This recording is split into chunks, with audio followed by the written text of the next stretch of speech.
Sa mundong puno ng hiwaga at mga kasong binalot ng panahon, may mga istoryang hindi basta-basta malilimutan. Mga kwentong totoong nangyari pero parang katang-isip sa tindi ng mga pangyayari. Welcome sa aking YouTube channel kung saan muli nating binubuksan ang mga lumang kaso, misteryosong pagwala at mga krimeng tumatak sa kasaysayan. Dahil minsan, ang katotohanan ay mas kakaiba pa sa katang-isip. Kung mahilig kayo sa mga content na ganito, huwag kalimutang i-like ang video, mag-subscribe sa aming YouTube channel at i-turn on ang notification bell para manatiling updated sa mga susunod na uploads.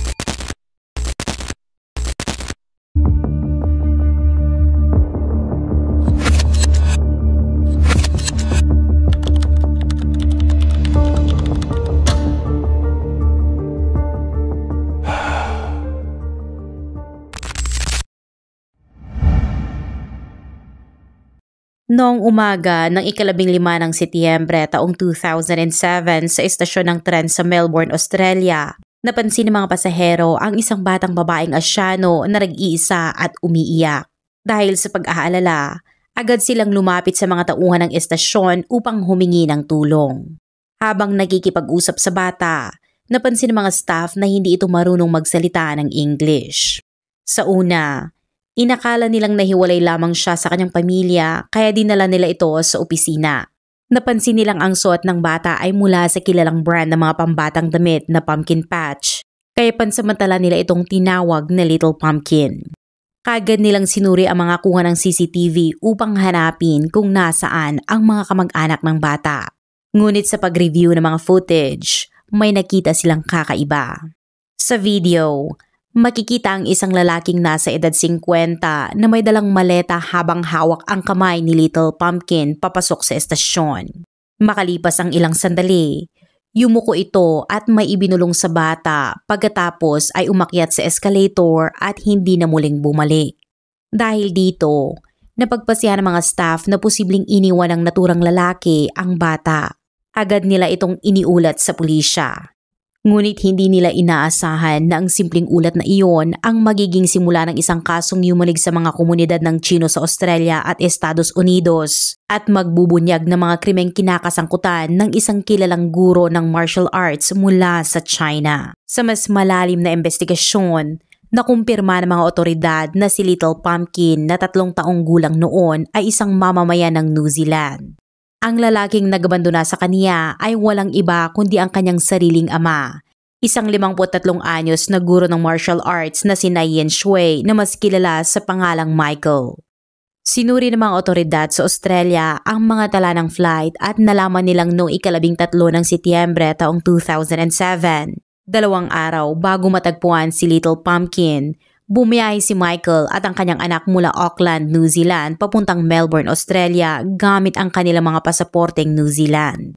Pagkalipas ng 2 araw, noong ika-15 ng Setyembre, 2 oras matapos iwan ang anak sa estasyon ng tren, sumakay si Michael ng international flight mag-isa patungong Los Angeles, USA. Malinaw na ipinakita ng kanyang mga kilos na planado ang pag-abandona sa sariling anak. Ngunit may isang tanong na hindi agad nasagot. Kung layunin lamang niyang iwan ang bata, bakit hindi niya ito ginawa sa New Zealand? At nasaan naman ang ina ng bata? Ipinasa ng mga otoridad sa Australia ang lahat ng impormasyon sa pulisya ng New Zealand upang matunton ang kinaroroonan ng ina ni Little Pumpkin.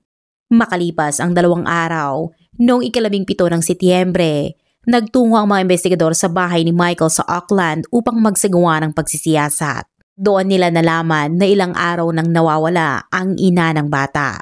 Dahil dito, agad silang humingi ng search warrant at sinimulan ang masusing paghahalughog sa bahay ni Michael. Pagsapit ng hapon, bandang alas 5, natagpuan ng mga pulis ang bangkay ng isang babae sa loob ng trunk ng Honda na pag-aari ni Michael.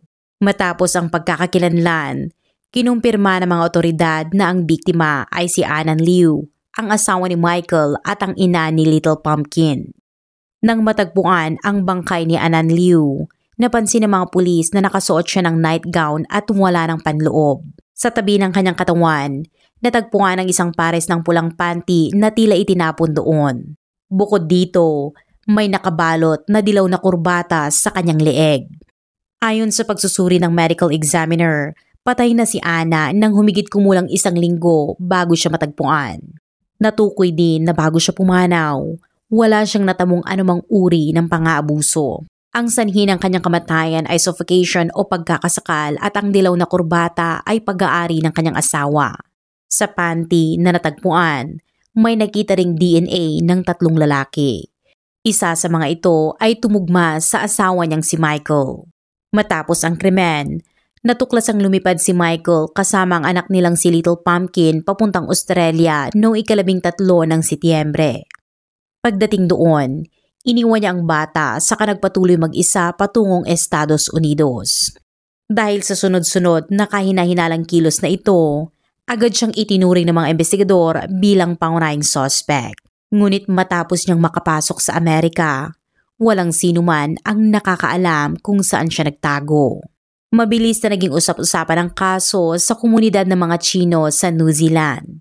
Kilala si Michael bilang isang maimpluwensyang tao sa kanilang hanay. Ipinanganak siya noong 1954 sa Yingliu, Hubei, China at lumaki sa Liaoning. Bata pa lamang siya ay nagpapakita na ng matinding interes sa martial arts. Nagsimula siyang magsanay sa edad na 8 at kalaunan ay tinuruan ng iba't ibang guro ng sining ng pagkikipaglaban. Sa paglipas ng panahon, nakilala siya sa komunidad ng martial arts sa hilagang bahagi ng China. Kalaunan, ipinahayag ni Michael na siya raw ay ika-6 na henerasyong tagapagmana ng estilo ng Tai Chi. Bagaman sa makabagong panahon ay hindi gaanong mabigat ang ganitong titulo, noong panahong iyon ay may malaking halaga ito lalo na sa mga kilalang guro ng martial arts. Noong 1983 sa edad na 29, ipinagyabang ni Michael na kabilang siya sa 10 pinakamahusay na martial artist sa buong China at tinawag siyang master ng ilang kasapi sa pandaigdigang martial arts community. Sumulat pa siya ng sariling autobiography kung saan ipinahayag niyang siya ang Grandmaster of Tai Chi. Dahil sa paghanga ng kanyang mga estudyante, nagbukas siya ng paaralan ng martial arts upang makapagturo at kumita sa pamamagitan ng matrikula. Kabilang sa kanyang mga estudyante ang ilang kilalang personalidad sa lipunan dahilan upang mabilis siyang sumikat at yumaman. Sa pag-unlad ng kanyang karera, nakabili si Michael ng mamahaling sasakyan, isang bunga ng kanilang pagsisikap ng kanyang unang asawa.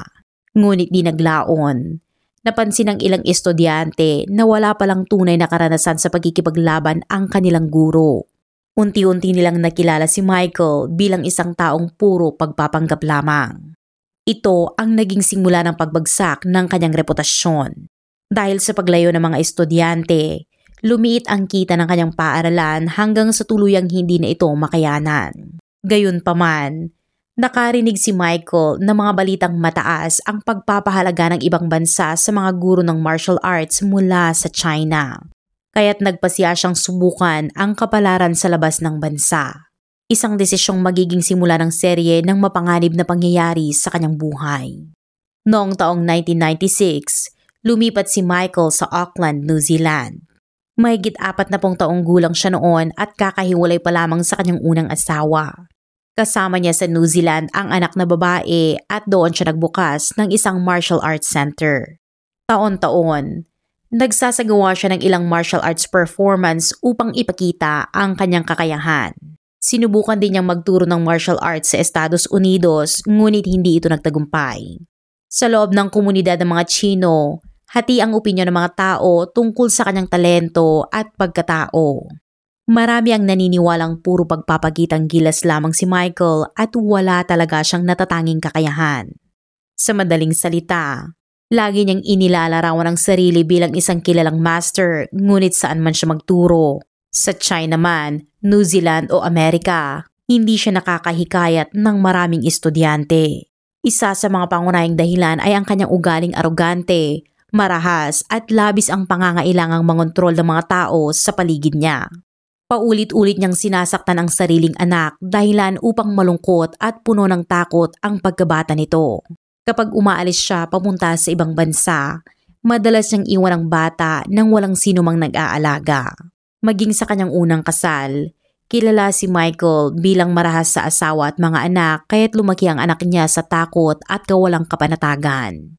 Nang tumanda at nakalaya na ito sa poder ng ama, pinili ng anak na tuluyang lumayo at hindi na muling bumalik. Sa panahong iyon, nakilala ni Michael ang isang babaeng Chino na nagngangalang Anan Liu. Ipinanganak si Anan noong 1980 sa Changsha, Hunan. Ang kanyang ina ay isang mataas na opisyal sa isang negosyo at maayos ang takbo ng buhay nila sa China. May magandang trabaho si Anan, ngunit kalaunan ay nagpasya siyang ipagpatuloy ang pag-aaral sa ibang bansa. Noong taong 2002, sa edad na 22, lumipad siya patungong New Zealand para mag-aral. Ngunit pagdating niya doon, nadiskubre niyang niloko siya ng recruitment agency. Sa halip na sa isang prestihiyosong universidad, inilagay siya sa isang language school. Kailangan niyang makapasa sa mga pagsusulit sa loob ng 6 na buwan, kung hindi ay mapipilitan siyang bumalik sa China kapag nag-expire na ang kanyang visa. Dahil bihira siyang gumamit ng wikang English sa komunidad ng mga Chino, naging mabagal ang kanyang pagkatuto. Dagdag pa rito, nasangkot siya sa isang aksidenteng nagdulot ng pinsala sa katawan kaya mabilis na lumipas ang 6 na buwang palugit. Habang papalapit ang petsa ng pag-expire ng kanyang visa at hindi pa rin siya pumapasa sa mga pagsusulit, sinubukan niyang ipa-extend ang kanyang visa. Ngunit muli siyang naloko ng isang ahente na kinuha halos ang lahat ng perang dala niya. Dahil sa takot na umuwi ng bigo at walang maipapakita, nagpasya si Anan Liu na manatili sa bansa sa kahit anong paraan. Dahil wala ng ibang mapagkakakitaan at matitirhan, napilitan siyang mamuhay ng ilegal. Palipat-lipat ng tirahan, walang kasiguraduhan at puno ng pangamba. Pagsapit ng Oktubre taong 2002, dahil hindi na kayang bayaran ni Anan Liu ang upa sa kanyang tinitirhan, nagsimula siyang maghanap ng mas murang matutuluyan. Sa panahong iyon, nakilala niya si Michael, isang landlord sa Auckland na nag-aalok ng abot-kayang tirahan. Nang malaman ni Michael ang sitwasyon ni Anan, sinabi niyang hindi na nito kailangang magbayad ng upa. At ang kailangan lang daw niyang gawin ay panatilihing malinis ang bahay. Labis ang pasasalamat ni Anan sa ipinakitang kabaitan ni Michael kaya pumayag siyang tumira doon. Ngunit sa likod ng alok na iyon, may ibang motibo si Michael.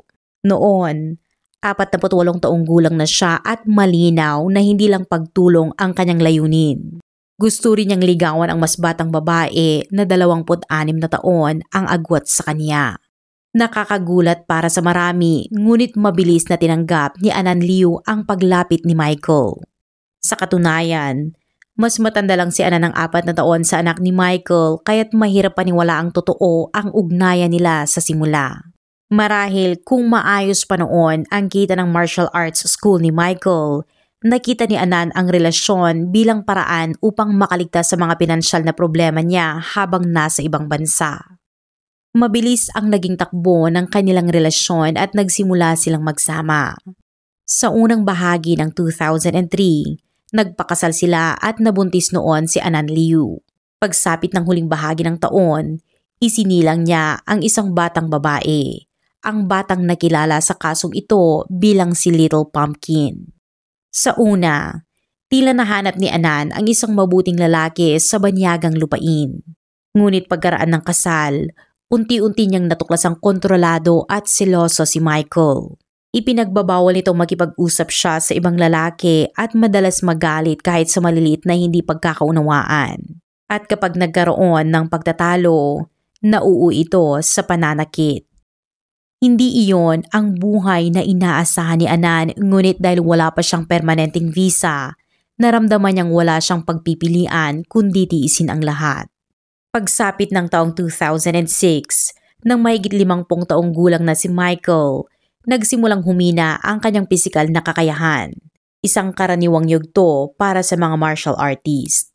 Ngunit dahil hindi naman talaga siya bihasa, tuluyan nang nawalan ang halaga ng kanyang martial arts club at halos wala nang kinikita.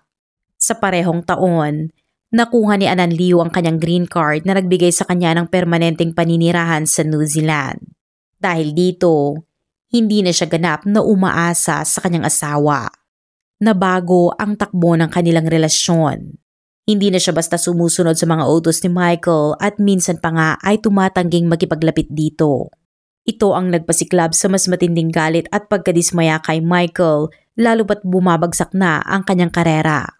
Muli niyang ginamit ang dahas laban sa asawa, ipinagbawal nitong lumabas siya ng bahay at pinigilan siyang maghihalubilo sa ibang tao. Maging ang pasaporte at mahalagang dokumento ni Anan ay itinago ni Michael upang hindi siya makalayo. Noong Setyembre taong 2006, hindi na nakayanan ni Anan Liu ang paulit-ulit na pananakit at kontrol ni Michael. Nagpasya siyang tumakas. Sinimulan niyang hanapin ang kanyang pasaporte ngunit sa halip na iyon ang matagpuan, isang baril ang kanyang nakita. Sa takot, napahinto siya at doon siya nadatnan ni Michael. Galit na galit ang lalaki at muli siyang sinaktan. Sa pagkakataong ito, tinakot pa siya ni Michael gamit ang isang kutsilyo. Sa kabila ng takot at hirap ng kalagayan, hindi sumuko si Anan sa hangaring makalaya. Hanggang sa isang araw, nakakita siya ng pagkakataon. Binuksan niya ang pinto at tumakbo patungo sa bahay ng kapitbahay upang humingi ng tulong. Agad namang tumawag ng pulis ang kapitbahay at ilang sandali lang ay dumating ang mga otoridad upang arestuhin si Michael. Noong Hunyo taong 2007, habang dinadala siya ng mga pulis, patuloy pa rin ang pagbabanta ni Michael kay Anan at sinasabing papatayin daw niya ito. Inilipat si Anan at ang kanilang anak sa isang women's shelter. Napansin ng mga staff doon na may punit ang kanyang labi at may pasa sa paligid ng mga mata. Nanatili silang mag-ina sa shelter ng halos isang buwan habang nagsampa si Anan ng restraining order laban kay Michael. Naharap si Michael sa mga kaso dahil sa pananakit, ngunit kalaunan, binawi ni Anan ang reklamo. Hindi niya kayang ipabilanggo ang ama ng kanyang anak. Umaasa pa siyang maaayos nila ang lahat at maghihiwalay ng payapa. Noong Nobyembre taong 2006, dinala ni Anan Liu ang kanyang anak pabalik sa kanilang bayan sa Changsha, Hunan Province, China, kung saan sila nanatili ng 4 na buwan. Habang wala si Anan, nagsimula si Michael na makipagrelasyon sa ibang babae ngunit hindi ito nagtagal. Pagkatapos ng hiwalayan, ilang ulit niyang tinawagan si Anan at nangakong hindi na siya magiging marahas at sinabi pa niyang gusto niyang i-renew ang kanilang kasal. Nadala si Anan sa mga pangako ng asawa kaya't matapos ang 4 na buwan sa Changsha, bumalik siya sa New Zealand kasama ang kanilang anak. Ngunit pagbalik niya, lubos nang bumagsak ang martial arts center ni Michael. Dahil wala nang kita, sinubukan niyang pumasok sa negosyo ng paglalathala. Naging distributor siya ng isang pahayagang Chino na tinatawag na Chinatown. Gayunpaman, wala siyang sapat na kaalaman sa pagpapatakbo ng negosyo o pamamahala ng publikasyon kaya mabilis itong nalugi at nagdulot ng malaking pagkakautang. Sa huli, napilitan si Michael na magdeklara ng pagka-bankrupt. Sa gitna ng lahat ng ito, dumaan siya sa pinakamabigat na yugto ng kanyang buhay at muling nagbalik ang kanyang marahas na ugali. 3 buwan pa lamang mula nang bumalik si Anan sa New Zealand, muli siyang sinaktan ni Michael. Sa pagkakataong ito, tinakot pa niya si Anan gamit ang isang espada. Habang umiiyak, tumakbo ang anak papunta sa ina upang protektahan ito ngunit sinipa lang siya ni Michael. Muli nilang isinubong ang insidente sa pulisya. Dinala sila sa proteksyon ng mga otoridad, kinuha ang pasaporte ni Michael at ang espada at inatasan siyang sumailalim sa counseling tungkol sa tamang relasyon sa pamilya. Ngunit nawala ng pag-asa si Anan Liu. Wala na rin siyang lakas ng loob upang manatili pa sa Auckland. Noong Hunyo taong 2007, kasama ang kanyang anak, lumipat siya sa kabisera, ang Wellington at doon nagsimulang mamuhay ng hiwalay kay Michael. Noong Hulyo, nagrehistro si Anan Liu ng account sa isang dating website. Sa kanyang blog, noong ika-29 ng Agosto, nagsulat siya ng isang journal entry tungkol sa isang lihim na relasyon na nabuo habang nasa Wellington. Ayon sa kanya, malungkot siya at malungkot din ako. 2 taong parehong nasunog ng apoy kaya ang mga dapat mangyari ay nangyari. Nabuhay kami bilang isang masayang pamilya sa loob ng halos 2 buwan. Pagkaraan, nang lisanin niya ang Wellington, Muling nagsulat si Anan at sinabing, "Isang linggo matapos bumalik ang kanyang asawa, umalis ako sa aming pugad ng pag-ibig at iniwan na ang kanyang lungsod." Ang entry na iyon ay malinaw na nagpakita na tinapos na niya ang relasyon sa naturang lalaki. Makalipas ang ilang panahon, napansin ni Michael na may kakaiba. Mahigit 2 buwan nang wala ang kanyang asawa at hindi pa rin ito nagbabayad ng upa. Naggalit siya ng labis at sa isang pag-uusap sa isang kaibigang Chino na taga Liaoning din, sinabi ni Michael, "Sa buong buhay ko, walang nakapanloko sa akin kundi ang asawa kong si Anan Liu. Hindi siya taos-pusong nakisama sa akin. Ginamit niya lang ako para sa sariling kapakinabangan. Wala siyang kita dito sa New Zealand at ako ang gumastos sa lahat. Iyan ang pinakamasamang pagkadismaya sa buhay ko." Posibleng doon nagsimulang mabuo sa isip ni Michael ang ideya ng pagpatay. Kinumpirma ng pulisya na huling nakita si Anan Liu dakong 4:00 ng hapon noong 11 ng Setyembre taong 2007 sa isang children's center sa labas ng Auckland. Pagkatapos noon, walang sino man ang nakaalam kung paano siya muling naagit ni Michael na bumalik sa kanilang bahay. Kinabukasan, noong 12 ng Setyembre, tumawag ang ina ni Anan. Si Michael ang sumagot at sinabi niyang pumunta raw si Anan sa Wellington para dumalo sa isang salo-salo.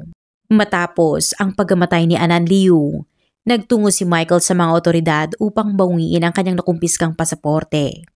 Noong 13 ng Setyembre, lumipad siya patungong Melbourne, Australia kasama ang kanilang anak na babae. Mula roon, nakipag-ugnayan siya sa isang travel agency at sinabing nais niyang mag-book ng flight patungong Los Angeles sa parehong araw. Ngunit ayon sa ahensya, ang pinakamaagang biyahe ay nasa 15 ng Setyembre pa.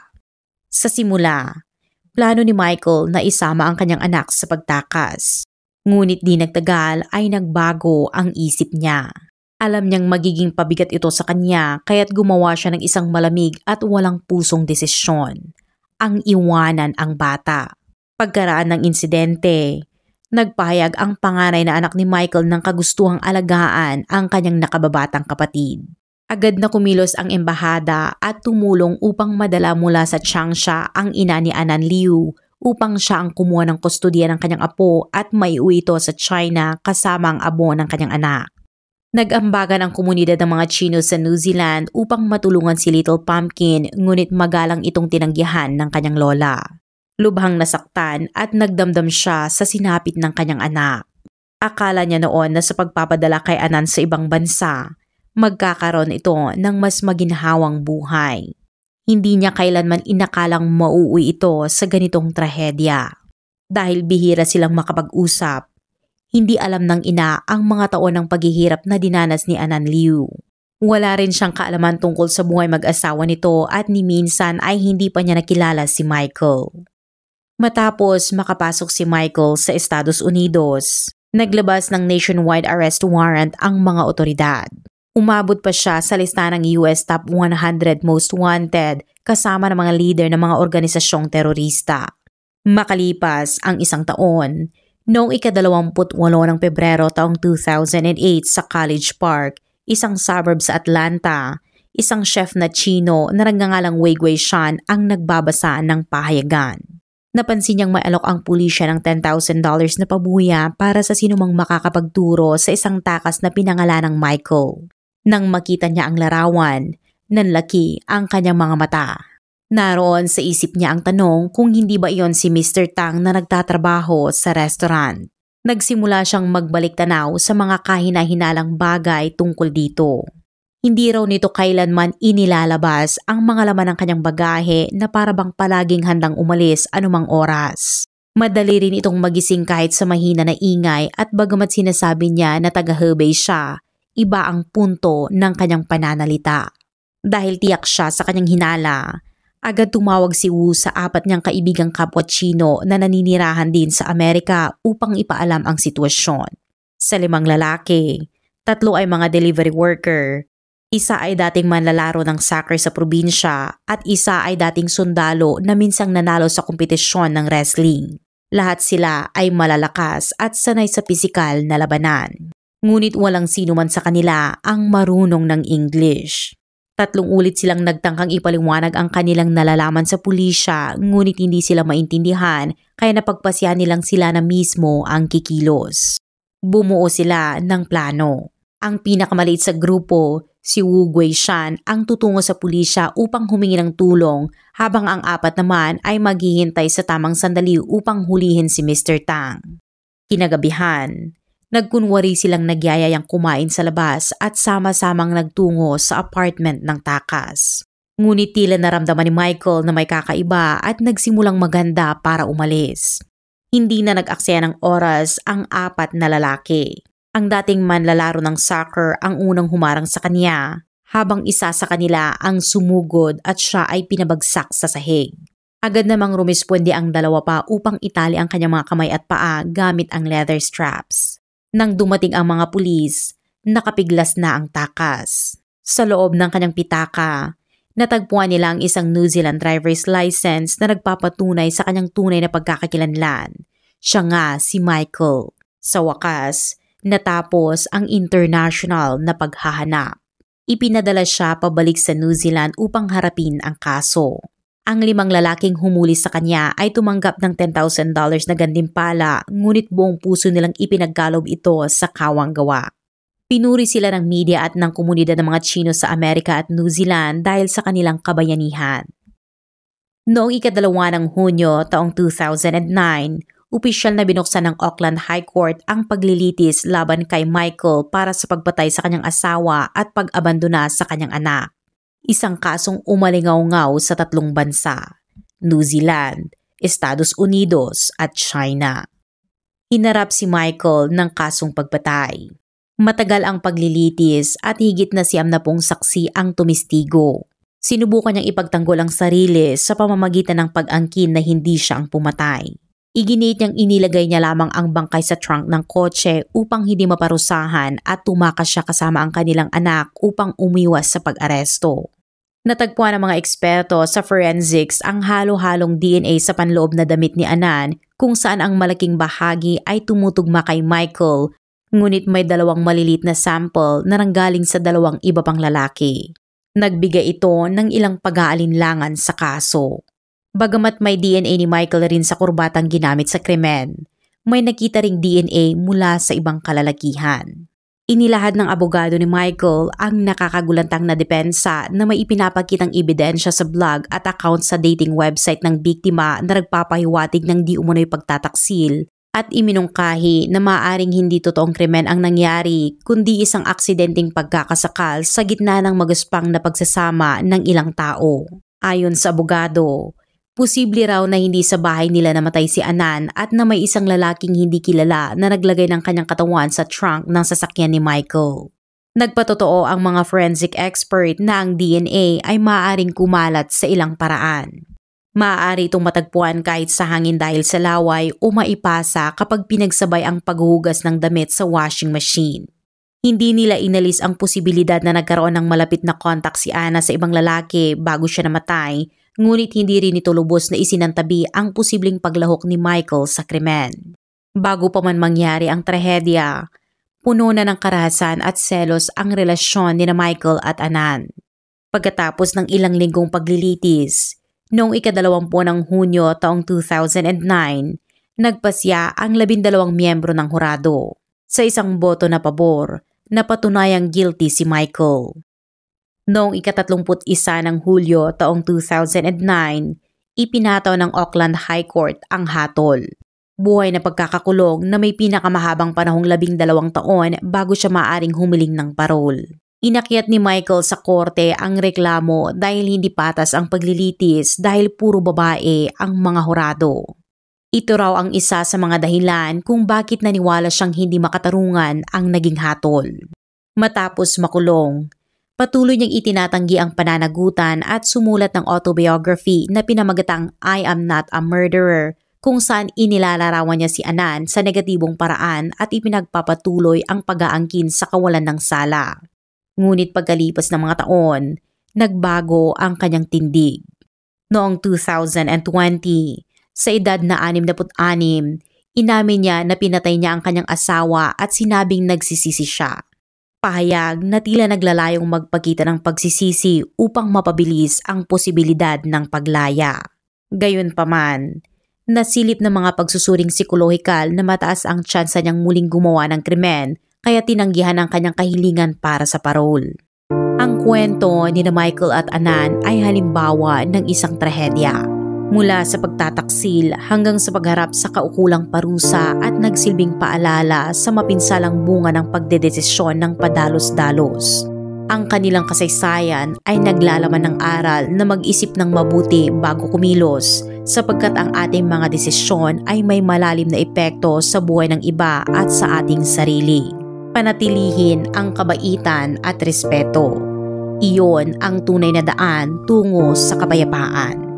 Ano ang inyong opinyon sa kaso na ating tinalakay? Kung nagustuhan ninyo ang video natin ngayon, maaari nyo bang ikomento kung taga saan kayo at anong oras nyo ito napanood para malaman namin kung saan umabot ang video na ito. At kung hindi pa kayo nakapag-subscribe, huwag kalimutang i-like ang video at mag-subscribe sa aming YouTube channel para sa mas marami pang investigative stories.